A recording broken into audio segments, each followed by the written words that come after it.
How to enhance video quality in PowerDirector. Now, in order to enhance video quality in PowerDirector, you need to select this video enhancer option directly from the home screen of PowerDirector. Now, after selecting that option, you will get to see all of the video that you have into your gallery. Simply select the video which you would like to enhance. And after selecting the video that you would like to enhance, you will get 3 different features to use in order to enhance your video.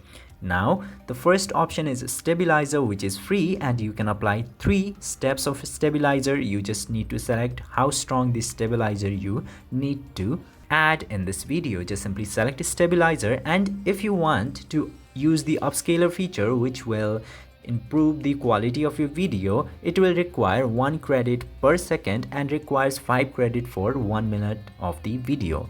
And if you want the frame interpolation, which will improve the frame rate of the video, it will require 2 credit every second and for 10 credit every minute. Just simply select according to your budget and what you want and tap to enhance button, and it will enhance the video quality.